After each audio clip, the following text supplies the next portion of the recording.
আপনাদেরকে ধন্যবাদ যে আপনারা প্রতিদিনই বাংলাদেশের মানুষ সহ বিশ্বের বিভিন্ন প্রান্তে ছড়িয়ে থাকা বাংলা ভাষাভাষী মানুষকে জানানোর জন্য দেশনেত্রী বেগম খালেদা জিয়ার স্বাস্থ্যের সর্বশেষ অবস্থার জন্য আপনারা যে উদ্বিগ দায়িত্ব পালন করেন সেজন্য আমি আপনাদেরকে প্রথমে ধন্যবাদ জানাচ্ছি।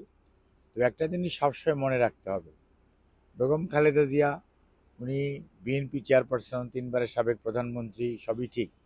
ইন স্পাইট অফ দ্যাট উনি কিন্তু একজন রুগী। ওনার কতগুলো রাইটস অ্যান্ড প্রিভিলেজ আছে, মেডিকেল এথিক্স বলে একটা কথা আছে। কাজে সব জিনিস সব সময় সব জায়গায় যে বলতে হবে এটা পেশেন্ট রাইটসে টোটালি কন্ট্রাডিক্টরি। কাজে মনে রাখতে হবে যেটুকুই খালি মানুষের উদ্বিগ্নতা কমানোর জন্য যেটুকু প্রয়োজন চিকিৎসক হিসাবে আমরা সেটুকুই শুধুমাত্র দায়িত্ব পালন করছি। এখানে পরিবারের একটা ইস্যু আছে।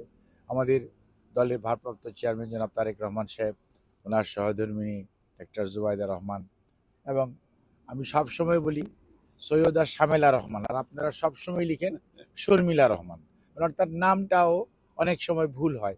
হয়তো আমি ধরে নিচ্ছি অনিচ্ছাকৃত, কিন্তু আমি আপনাদেরকে অনুরোধ করব দয়া করে এটি একটু কারেকশন করে নেবেন। মরহুম আরাফাত রহমান কোকর সহধর্মিণী সৈয়দা শামেলা রহমান। ওকে, আচ্ছা। ওনাদের ম্যাডামের 3জন নাতনি এই দেশে আছেন। আহ, আমাদের জায়মা, জাফিয়া এবং জাহিয়া, সবার নামের পিছনে রহমান আছে। দে আর ডুইং দেয়ার প্রফেশন। যে কথাটি বলছিলাম, উনি এখানে ভর্তি আছেন, ওনার চিকিৎসার পরীক্ষা নিরীক্ষা শুরু হয়েছে, পরীক্ষা নিরীক্ষা চলছে, এবং 8 তারিখ থেকে আজকে 14 তারিখ, 6 দিন। তার মধ্যে সপ্তাহের মধ্যে 2 দিন হলিডে ছিল। কাজেই অনেকগুলো পরীক্ষা নিরীক্ষা আছে, কারণ ওনার শরীরে লিভারের জটিলতা আছে, কিডনির জটিলতা আছে, হার্টের জটিলতা আছে, প্রত্যেকটাকে অ্যাড্রেস করার প্রয়োজনীয়তা আছে। কাজেই সব কিছু মিলিয়ে ওনার পরীক্ষা নিরীক্ষা সত্যিকার অর্থে চলছে, এবং আজকেও হবে, কালকেও হবে, পরশুও হবে, এবং দেখা যাবে যে আগামী কয়েকদিন পরে হয়তো আমাদের যে মেডিকেল বোর্ড এখানে আছে প্রফেসর পেট্রিক কেনেডির নেতৃত্বে, ওখানে আপনার বিভিন্ন বিষয়ের বিশেষজ্ঞ চিকিৎসকরা লন্ডনে যারা আছেন ওনারা দায়িত্ব পালন করেছেন। বিশেষ করে Jennifer cross, Goldstone, professor Bhattacharya, তার পরবর্তীতে ওনাকে সবসময় যিনি টেক কেয়ার করেন জন কন্নিভেন্স, ওনারা সহ বেশ কয়েকজন চিকিৎসক আছে, 6-7 জন। এবং এছাড়াও আমাদের দেশের professor Nuruddin, professor FM Siddiqui, professor doctor Shahabuddin Talukdar এবং ডক্টর জাফর ইকবাল, আল মামুন আমার পাশে দাঁড়িয়ে আছে। এনারা সবাই আছে। ওনারা দেখেন আমাদের চিকিৎসকদের সাথেও ওনারা ওনাদের ডিসিশন, ওনাদের অবজারভেশন শেয়ার করেন। পরবর্তীতে ওনারা এটা চিকিৎসা যেটা করা প্রয়োজন ওনাদের প্রোটোকল অনুযায়ী এবং সর্বাধুনিক যে চিকিৎসা দেওয়া প্রয়োজন সেটি গত 2 দিন যাবৎ কিছু কিছু পরিবর্তন আনা হয়েছে। এবং আপনারা হয়তো অনেক সময় এমন কিছু লিখে ফেলেন যেটি মানুষকে অনেক ক্ষেত্রে কখনো কখনো নিরাশ করে দেয়, কখনো কখনো অতি উৎসাহী করে দেয়। এটা কোনোটাই ঠিক না। ফ্যাক্টস ফ্যাক্টস থাকা উচিত।